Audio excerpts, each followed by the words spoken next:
Students to IITians को subscribe कीजिए और बेल आइकन को भी प्रेस कीजिए ताकि आप कोई वीडियो मिस ना कर सकें।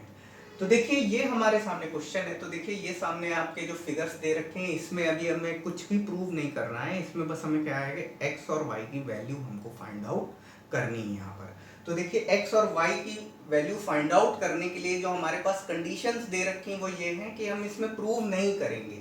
मतलब आप अगर करना चाहें तो आप करिए और बेसिकली इसमें कंडीशंस जो भी आपको दे रखी हैं उसके अकॉर्डिंग आप प्रूव भी कर सकते हैं और प्रूव करने के बाद आप वैल्यू इसकी निकाल सकते हैं। लेकिन मैं यहाँ पर प्रूव इसलिए नहीं कर रहा हूँ क्योंकि हम लोग जितने भी प्रूव दैट वाले क्वेश्चन थे उनमें हम चीजों को प्रूव कर चुके हैं। तो यहाँ पर क्या है, यहाँ पर हम इसको प्रूव कंसीडर करके, यानी कि हम इसको कॉन्ग्रुएंट कंसीडर करके हम क्या करेंगे, हम इसकी वैल्यू हम निकाल लेंगे। ठीक है, आप जब सॉल्व करोगे तो पहले आपको कॉन्ग्रुएंट प्रूव करना पड़ेगा, फिर उसके बाद आप उसकी क्या करना, वैल्यू निकाल लेना। ठीक है, तो हम कई सारे क्वेश्चंस कर चुके हैं तो यहाँ पर मैं प्रूव नहीं कर रहा हूँ, कॉन्ग्रुएंट प्रूव नहीं कर रहा हूँ। ठीक है, अब देखिए यहाँ पर जो भी कंडीशन हमारे सामने है तो क्या दे रखा है, ये दोनों साइड्स इक्वल दे रखी हैं। तो साइड्स इक्वल दे रखी हैं तो ये क्या हो जाएगा, 3x minus 7 is equal to 32 हो जाएगा। ठीक है, अब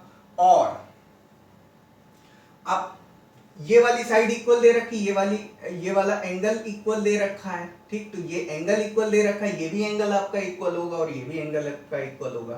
तो एंगल साइड से ये क्या हो जाएगा, दोनों ट्राइंगल आपके कॉन्ग्रुएंट हो जाएंगे। कॉन्ग्रुएंट हो जाएंगे तो सीपी से ये दोनों साइड्स भी इक्वल हो जाएंगी। ठीक है, अब देखिए ये क्या है, अगर 2y प्लस 3 ये साइड है तो ये किसके इक्वल हो जाएगी, 25 के इक्वल हो जाएगी। ओके, तो यहां से कितना हो जाएगा, 3x इज इक्वल टू कितना हो जाएगा, 39 हो जाएगा। तो यहां से आपको x की जो वैल्यू है वो कितनी मिल जाएगी, 13 मिल जाएगी। ठीक है, x की वैल्यू 13 मिल जाएगी। ओके, अब यहां से क्या हो जाएगा, यहां से आपका 2y इज इक्वल टू कितना हो जाएगा, 2y इज इक्वल टू 22 हो जाएगा। तो यहां से y की वैल्यू आपको कितनी मिल जाएगी, 11 मिल जाएगी। ओके, ये हो गया।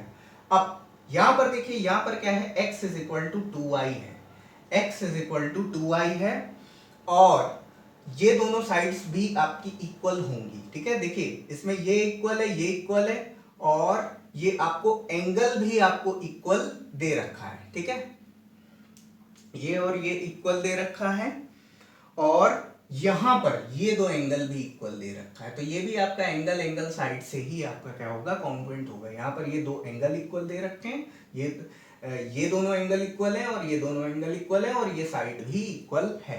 तो यहां पर क्या हो जाएगा, x जो हो जाएगा वो 2y के इक्वल हो जाएगा।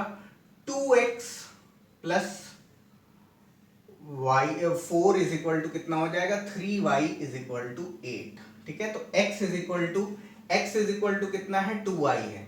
ओके, सॉरी ये 3y प्लस 8 है। ओके, तो यहां से क्या हो जाएगा, 2x minus 3y is equal to कितना हो जाएगा, 4 हो जाएगा। ठीक है, आई थिंक मैं देख लेता हूं, चेक कर लेता हूं विजिबल एरिया, हाँ ठीक है विजिबल है। ओके, अब x की वैल्यू, आप इसको सॉल्व करने के लिए आप कोई भी टेक्निक आप यूज कर सकते हो। आपने जो आपका linear equation in two variable आपने पूरा चैप्टर पढ़ रखा है, आप उससे सॉल्व कर, आप उसके मेथड में आपके पास क्या है, सब्स्टिट्यूशन भी है, आपके पास एलिमिनेशन भी है।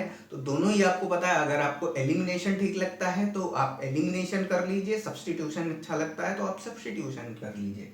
तो यहां पर मैं क्या करूंगा, सब्स्टिट्यूट करूंगा। x की वैल्यू जो 2y है उसको मैं यहां पर सब्स्टिट्यूट करूंगा।